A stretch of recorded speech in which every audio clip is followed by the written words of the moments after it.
Se existiu uma marca no mundo que foi capaz de ameaçar e até superar, em alguns casos, a Apple, essa marca foi a Huawei. E para entender um produto Huawei como o WS5800, é preciso entender um pouco as missões da Apple, das quais a Huawei se apropriou. Empatia. A Apple promete entender as necessidades reais dos clientes melhor do que nenhuma outra empresa. Guardem isso. Imputabilidade. Vamos deixar de conversa? As pessoas julgam sim um livro pela capa.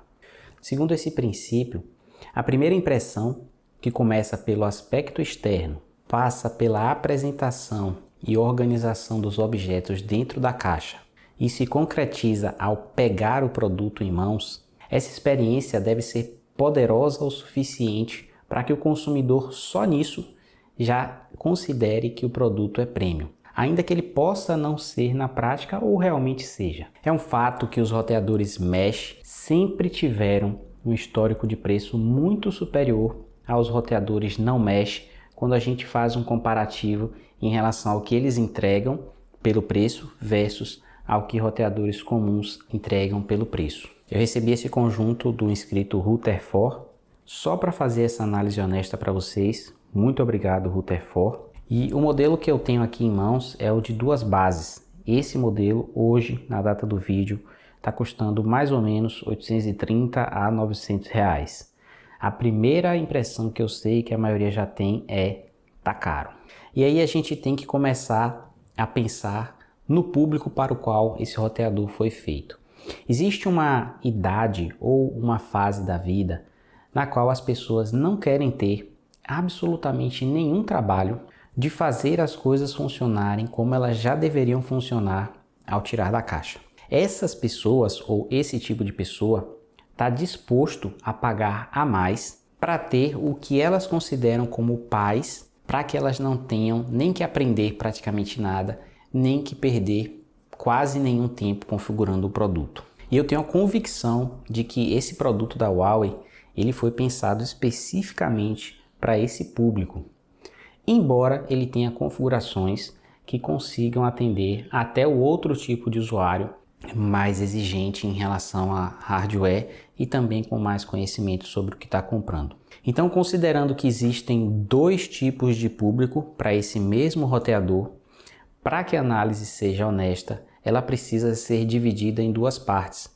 Uma referente ao público mais leigo, que eu vou chamar assim, e outra falando sobre conceitos e especificações técnicas no que elas correspondem na prática e também se essas especificações se confirmam ou não na prática.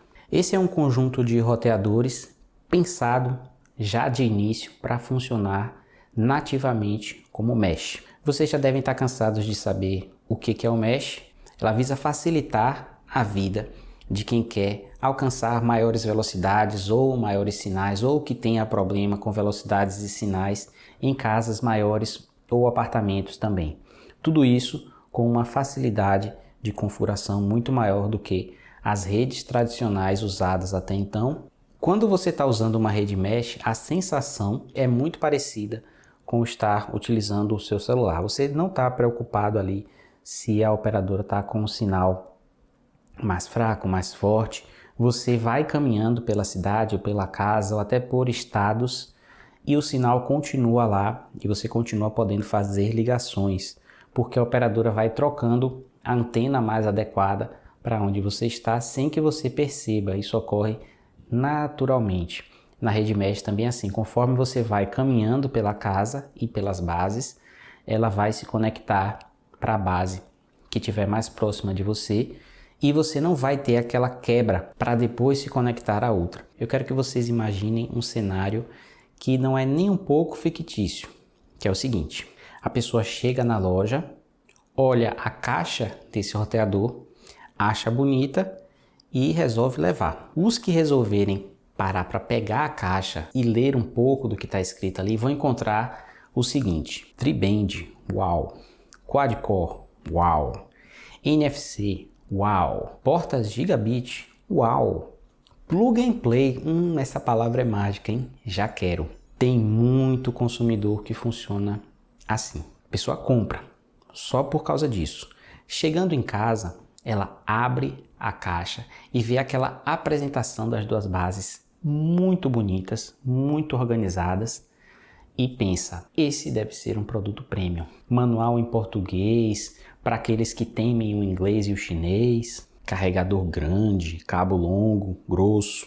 Aí você pega o produto e segura nas mãos. Lembra bastante uma caixinha de som. Para muita gente, isso aí já é o suficiente para convencer de que é um produto muito bom. Aí ele vai ter o primeiro contato com o roteador, infuração inicial.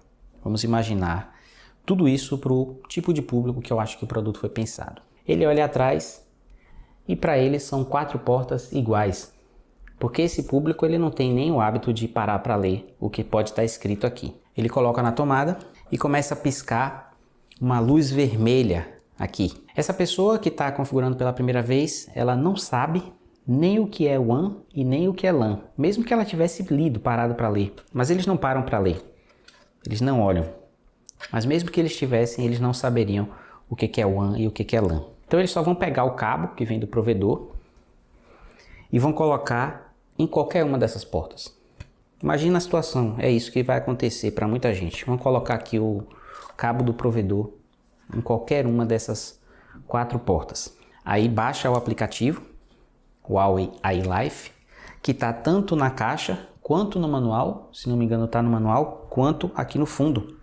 Tem um QR Code aqui também. Abriu o aplicativo, o roteador já identificou qual que é o tipo de internet dele. Embora algumas pessoas tenham dito em alguns reviews que isso não aconteceu, que não foi detectada corretamente a internet deles.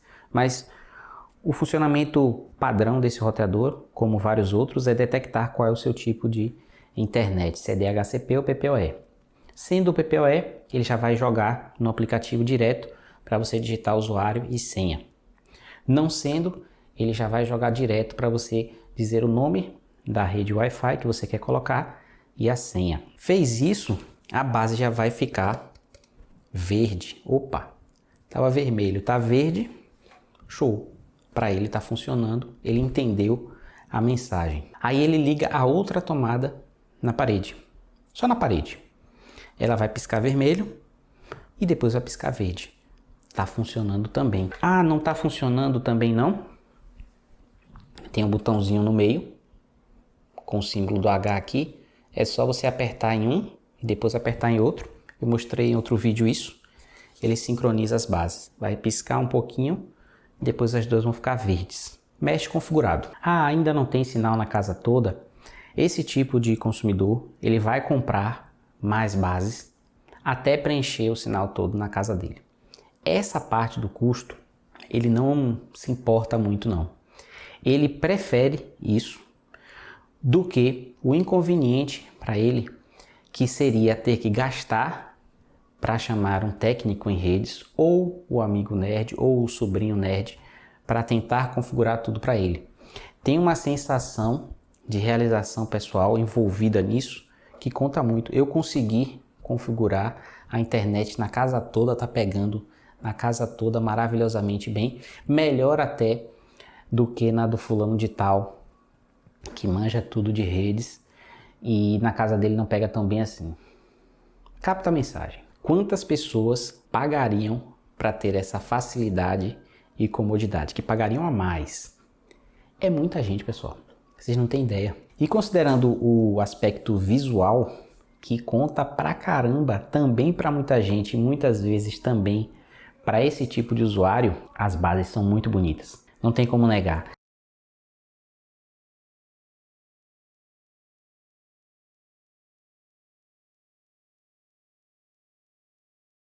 Bom, pessoal, eu vou entrar aqui na sala só para vocês verem como o roteador pode se encaixar em qualquer ambiente numa boa e ele não vai te incomodar. Eu já passei por ele aqui e talvez vocês nem tenham visto, né?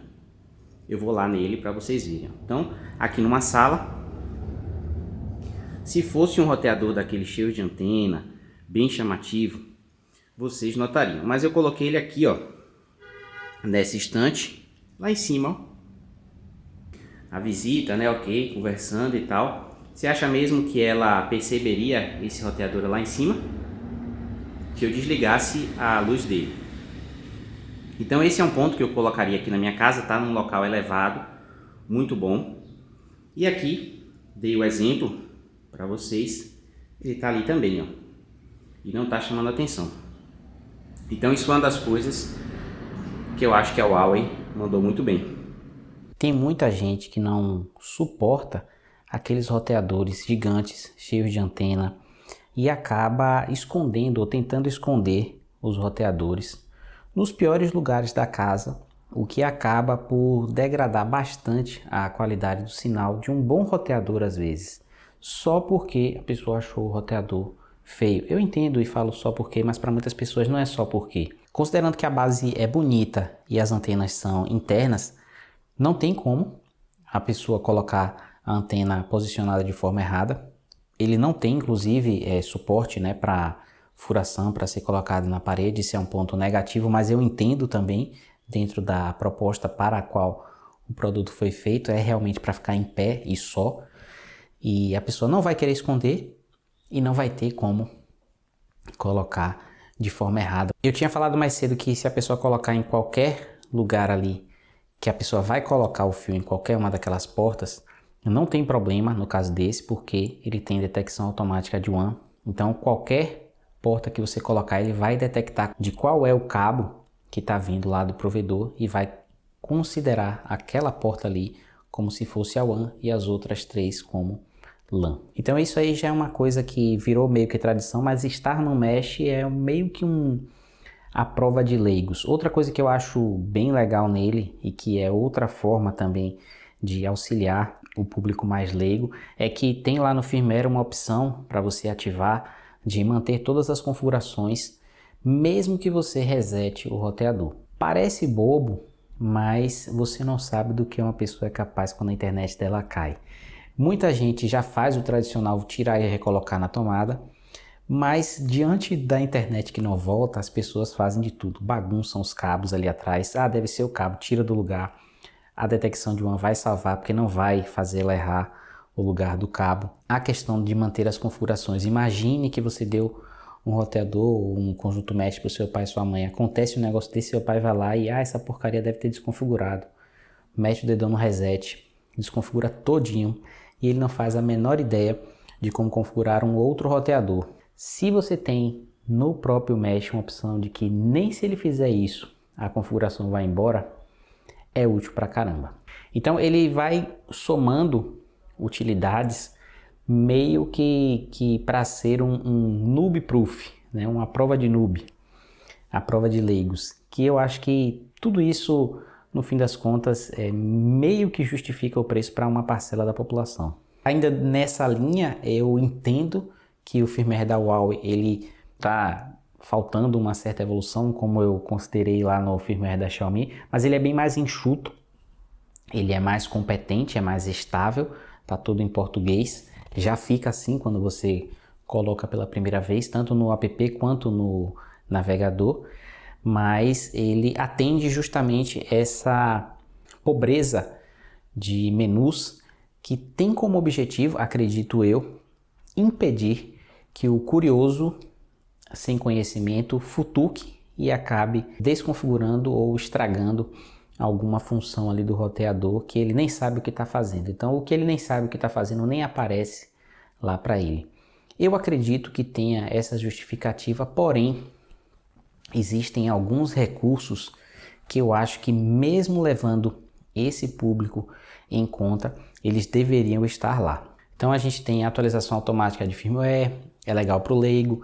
Eu não acho que é legal para o leigo que o PNP venha desativado, porque muita gente tem filhos que jogam problema no NAT, que o jogo avisa, ele só pega alguns servidores, e aí ele vai falar com o pai que a internet está com problema, o pai vai ligar para o provedor muitas vezes não vai prestar um atendimento adequado, e por isso eu acho que o PNP, que é uma forma de lidar com essa abertura de portas mais inteligente, funciona bem e poderia vir ativado por padrão.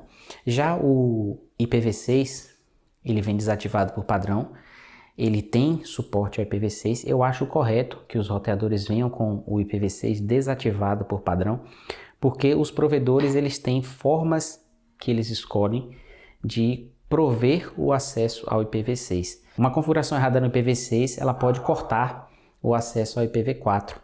E aí você pode ficar sem internet, porque o roteador veio com uma opção IPv6 que não é a do seu provedor, ele não detecta automaticamente, e aí você fica sem acesso à internet. Ainda no IPv6, eu acho que é falho. Se você for olhar as opções de acesso que ele fornece para alguém que queira usar o IPv6, no aplicativo nem tem. Só tem entre ligar ou desligar o IPv6. É pouco demais. Se você for para o navegador lá no PC, você vai encontrar acho que 3 opções só de acesso IPv6. É muito pouco. Para quem não tem ideia e acha que eu estou exagerando, que essas 3 já são suficientes, eu tirei uma foto do meu roteador que usa o OpenWRT no menu de opções ali, tipos de IPv6 possíveis, né? Tipos de conexões possíveis de IPv6, vocês vão ver a quantidade que tem e é bem acima do que o firmware da Huawei oferece. Então nesse ponto eu acho que deixa a desejar, apesar de a maioria dos provedores estar funcionando com IPv4 e metendo o NATzão brabo. Mesmo que seja um roteador para um leigo total, eu acho que um controle de banda mais simplificado é bem-vindo e ele não está aqui. E até o firmware da Xiaomi, que eu critico tanto, ele tem um controle de banda simplificado muito mais fácil que esse.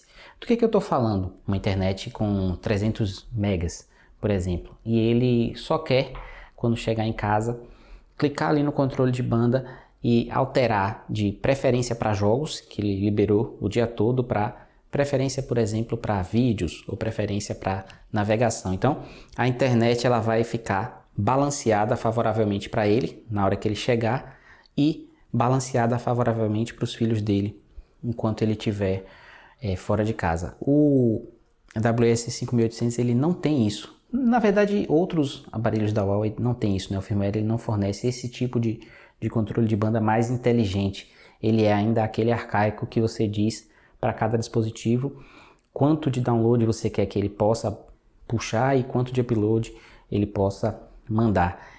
O leigo ele não quer ter esse tipo de trabalho e muitas vezes ele não tem nem esse tipo de conhecimento, ele vai colocar ali dados incorretos que podem fazer com que o controle de banda, o QoS, funcione completamente desregulado para nada, né? Ele pode colocar confundindo megabits com megabytes, enfim, vocês sabem que essas coisas acontecem e eu acho que deveria ter ali simplesmente 3 ou 4 botões: navegação, streaming ou vídeos, jogos e torrent. Só isso, para o cara simplesmente chegar ali, pam, pam, pam, acabou. Por outro lado, mesmo que a pessoa seja absurdamente leiga, 2 coisas ela vai querer mexer. Se for pai e mãe, ela vai querer e vai procurar se tem um tipo de controle parental no roteador. Esse aqui tem e eu acho muito bom. Ele permite que você controle dias, horários, ele vai limitar automaticamente o que o seu filho vai usar de internet, você não vai precisar ficar chamando a atenção dele e você, no período que ele pode, também pode adicionar ali uma lista de sites que o roteador vai bloquear especificamente para ele. Nesse ponto é muito fácil de mexer, ele está disponível inclusive no aplicativo e no navegador, assim como a rede de convidados, que é outra coisa que até mesmo o usuário leigo utiliza, quer saber e quer que seja fácil. Criar a rede de convidados é muito fácil nele e controlar a velocidade que ele vai acessar e o tempo também que ele vai ter de internet é muito fácil nesse roteador. Em relação ao NFC, eu encontrei alegrias e tristezas. O NFC funciona muito bem em dispositivos Android, mas eu encontrei algumas informações dizendo que ele não funciona nos dispositivos iOS Apple. Então é realmente bem rápido, nem precisa tocar, chega um pouquinho perto aqui, ele já vai oferecer conexão direta com a sua rede Wi-Fi. Eu fiz um teste aqui, ele vem configurado por padrão para unificar as bandas, né, em relação ao nome tudo tri-band, 3 redes, uma 2.4, duas 5 GHz. Vai selecionar para você qual que é melhor, 2.4 ou a 5, além de selecionar no mesh qual que é a base melhor para você. Só que quando você tocar na base com o NFC, ele vai conectar no nome de rede padrão e único. Então, depois que você já teve acesso a essa rede, ele vai alternar realmente automaticamente para 2.4 ou para 5. Porém, se você desativar essa função e quiser separar as redes, né, como muita gente faz, quando você fizer isso e você tocar o celular na base ali para ativar o NFC, ele vai conectar na rede 2.4 só. Eu não consegui fazer por NFC, tocando ali na base, ele se conectar na 5 GHz nunca. Então, o único jeito de funcionar perfeitamente é da forma que ele vem configurada de fábrica, que é para usar as 3 redes com um nome só. Então, quando você colocar ali, ele vai estar conectando na 2.4, mas a 2.4 também é a 5, porque já está configurado para ser assim. Em relação à segurança, eu falei lá no Huawei X3 Pro que ele tem uma série de medidas de segurança que inclusive foi aprovada pela União Europeia, é o Huawei HomeSec. Eu não vou detalhar aqui, eu já falei sobre isso no X3 Pro e ela é totalmente automatizada, então é a certeza para o leigo de que o roteador e a rede, os dispositivos dela vai estar segura contra ataques e outro tipo de coisa sem que ela precise fazer absolutamente nada. Isso é um ponto muito positivo. Agora, um ponto negativo que eu achei nesse roteador é que a rede mesh, ela depende absurdamente do posicionamento das bases. Falta no aplicativo uma orientação, um menu específico para o cara que não lê manual. Lembre, ele não lê manual, para que ele possa posicionar essas bases com perfeição. A especificação diz que cada base é capaz de preencher um espaço de 120 metros. Em um apartamento ou uma casa desse tamanho, teoricamente uma base só supriria. Não foi o meu caso, mas eu já vou chegar lá. Falando ainda em posicionamento, a Huawei ela recomenda que cada base fique no máximo até 10 metros de distância uma da outra. Já é pouca coisa. Além disso, ela recomenda que seja feita preferencialmente uma triangulação das bases, ou seja, que você não coloque assim, ó, em fileiras. Você concorda que muitas pessoas, principalmente o leigo, que eu acho que é o público-alvo desse produto, vão colocar a primeira base lá do lado de onde está o modem da provedora de internet deles e a segunda base eles vão colocar lá no ponto da casa onde não tem internet. Não é assim que se posiciona um conjunto de bases mesh. Seria muito importante, depois daquela parte da configuração em que você garantiu que as duas bases ficassem verdinhas, o aplicativo pular para outra parte em que ele dissesse assim: agora coloque a segunda base no local que você gostaria que ela ficasse. Feito isso, o aplicativo teria incluso ali um medidor de sinal para as duas bandas 2.4 e 5, que ele dissesse 3 coisas só: pode manter aí, tá bom, chega um pouco mais para perto da base principal, ou pode ir mais longe, ainda dá para ir mais longe. Só precisava disso. Sem esse feedback, toda a experiência que a Huawei tentou construir com aquelas situações que eu fui citando para vocês pode ser completamente destruída. Na hora do vamos ver, que é quando ele for usar a internet e buscar o sinal que ele não estava tendo, ele pode continuar não tendo. E aí de que valeu? Toda a pesquisa, toda a proposta, todo o investimento em filosofia Apple, pensar no usuário. Nessa hora não pensou nem um pouco. Nessa hora achou que o usuário leigo sabe, que o usuário um pouquinho mais informado já sabe. Eu tenho que deixar as bases em uma distância que elas se comuniquem muito bem para que o sinal fique sempre muito bom. Essa foi uma falha que eu considerei gravíssima nesse produto e que eu não posso liberar nem mesmo nessa parte da análise, pensando no produto mais para o leigo, se ele vale a pena ou não para o leigo. Se em todas as outras situações o Huawei WS5800 conseguiu fazer com que a falta de informação do usuário não atrapalhasse ou impedisse que a experiência final com o produto fosse muito boa, em relação ao posicionamento das bases, ela falhou bizarramente. Para o usuário leigão, esse roteador vale a pena pra caramba. Ele é um dos mais fortes meshes pelo preço. Infelizmente é caro, mas Ele tem um sinal acima da média e uma configuração de hardware acima da média de vários produtos mesh vendidos no Brasil, por preços às vezes mais baratos, às vezes até mais caros, às vezes parecidos. Agora eu vou para o usuário bem técnico que quer saber exatamente o que tem aí no hardware dele e quais são as pegadinhas, já adianto que tem. O modelo da CPU é o HI5651T, o mesmo quad-core de 1.4 GHz usado no Huawei X3 Pro, que também tem 256 MB de RAM. É bastante poder de fogo. Cada base conseguirá lidar sozinha com bastante tráfego e dispositivos conectados simultaneamente. O comportamento do roteador, tanto para múltiplos dispositivos conectados quanto para tráfego pesado, foi exemplar. Para saber sobre o sinal, vamos ver como ele é por dentro. Ótima construção, muitas blindagens, grande dissipador ao fundo, o que explica o peso. Porém, em função do corpo cilíndrico e da forma como a placa fica posicionada, não conseguimos sentir nas mãos o aquecimento direto como nos roteadores de formato tradicional. Isso não quer dizer que ele não esquente. O chip 2.4 é o HI1151, com dois amplificadores externos grafados 206 7641. Os chips 5 GHz também são o HI1151. São dois amplificadores para cada chip 5 GHz no modelo AP5519. Esse amplificador é produzido pela Airoha, uma empresa de Taiwan. Normalmente, os fabricantes de roteadores de primeira linha não usam os produtos dessas empresas. Não sei se a Huawei já pode usar amplificadores Skyworks e Corvo após as restrições. Ela já está usando alguns chips da Qualcomm em smartphones, mas eu acho que em roteadores ainda não está podendo usar os amplificadores da Qualcomm, que são os melhores do mercado, logo depois, na minha opinião, os da Skyworks. Então, não são amplificadores, em relação aos fabricantes, os melhores. O que é que você acha? Uma perda de tempo. Não vai mudar nada.